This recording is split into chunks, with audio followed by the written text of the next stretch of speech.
Well,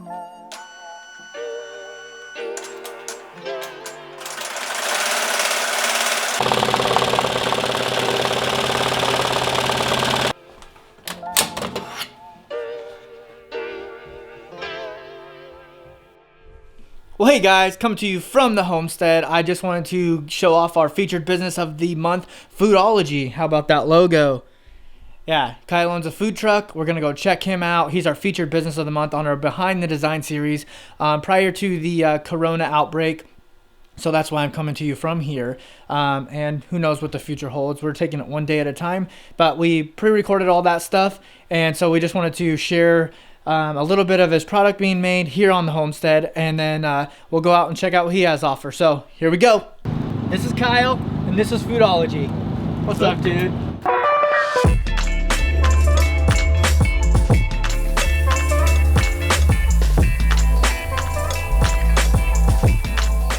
So today we're hanging out with Kyle, who owns Foodology. It's a food truck here locally in Salem, and tell us a little bit, how did you get started? You know, growing up in a big family, just kind of developed a passion / love for cooking and experimenting with different kind of foods and kind of putting stuff that shouldn't go together, but it worked and it was tasty. Mm-hmm. Just kind of started, you know, getting restaurant work, started as a dishwasher, line cook, you know, kind of moving around the restaurant. In the industry, yeah. Yeah, in the industry. Yeah, I find that's a very useful tool that I think a lot of people need to know, is to get into the business and kind of hang out with the people that do that. So that at least you kind of get some experience, some hands-on technique, you know, just kind of learn it. And that's a great resource to try to know. So do you remember maybe like one of the first meals that you ever cooked and what that was like? Vaguely. Probably the weirdest one, but like sticks out, is the pickled beets. Pickled beets, dude. Tell us about that. You know, you got, you know, your typical pickled beets that always seem to show up at, you know, your typical family potlucks, and you don't know actually who brought them. It's just they're there.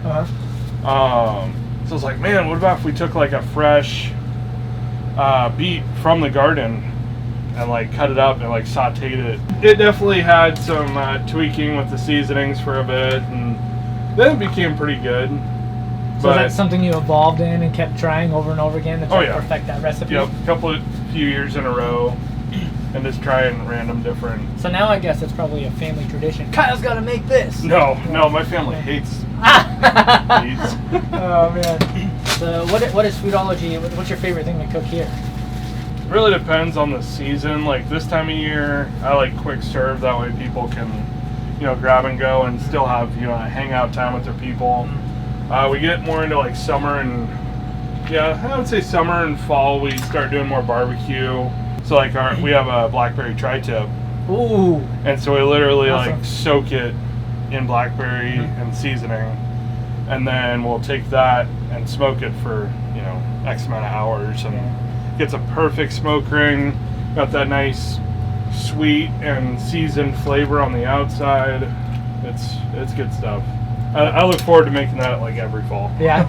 I gotta admit, like some of the different burgers and flavors and textures you got, and I always come in and I always try something different. I'm like, ooh, that one looks good, that one looks good, and then the flavors that you put into it is completely different every time. This is, you know, what I would say is a simple burger, but then it's like it's so much more.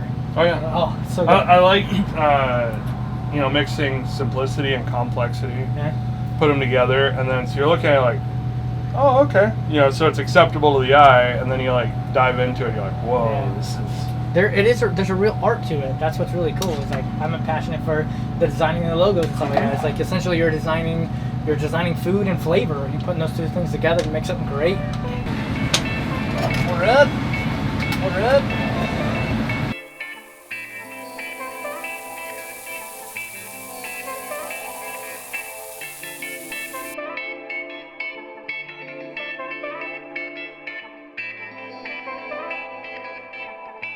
Luke, your burger's ready.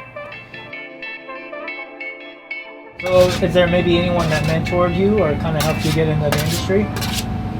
I mean, there's a few people that definitely gave me that push. Like my grandpa, he's he loves cooking, so he was very much like, hey, you should pursue this and make it, you know, maybe an income in the future. That was like, I don't know, 10, 15 years ago now.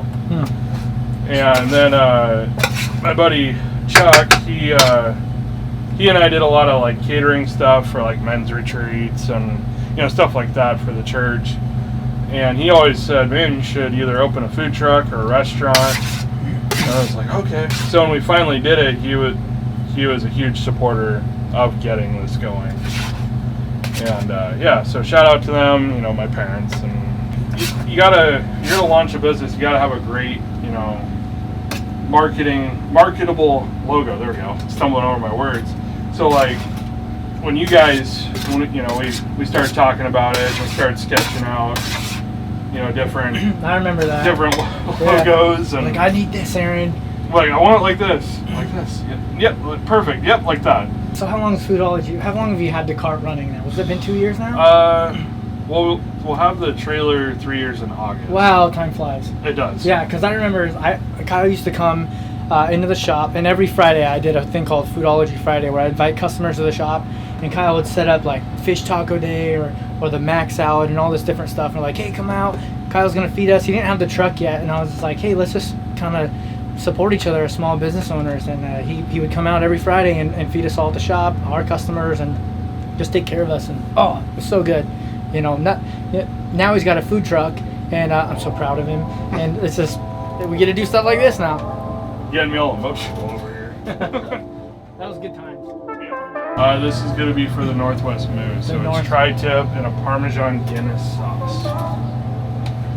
Guinness sauce. That's going to be good.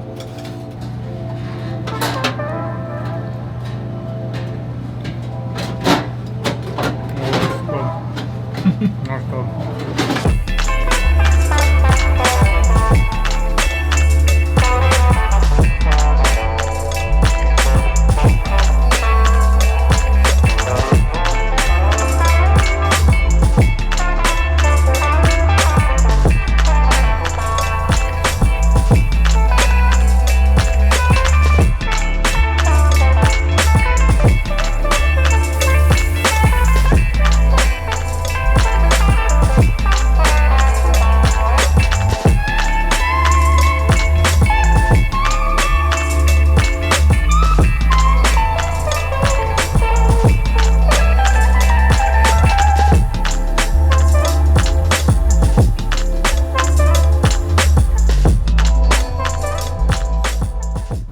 All right, since it's a beautiful day outside, we're just going to hang out here and we'll ask Kyle a couple questions. So, what role does God play for you in your business?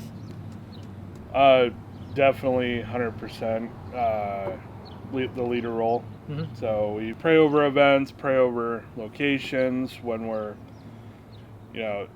human, so we're going to have that doubt and fear of what's going on. I've heard you say before, too, that God provides that opportunity.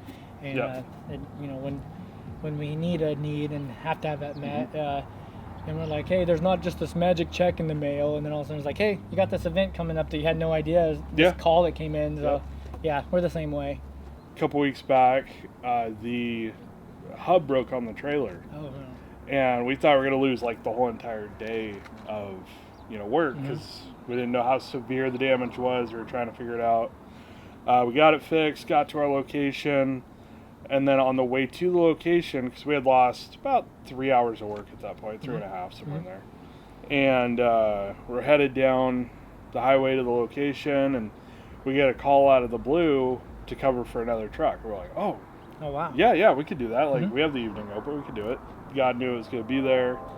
Nice to see that, the next step was there because we took that step, that, the foundation was there ready to go. Wow. Yeah.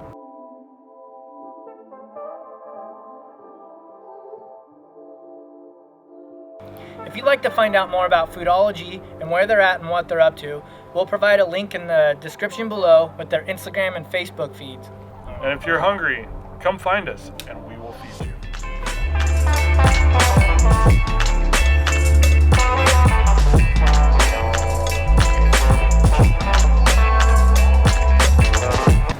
Dude, look at all that bacon.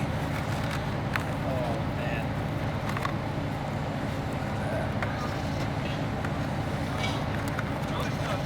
gonna be amazing. This avocado salami burger, my favorite. Super oink, loaded with bacon. You ready? Do it. Cheers. Oh, so good. Oh yeah. Hey, you didn't do it. There's a tiny little bit. Oh man. Oh.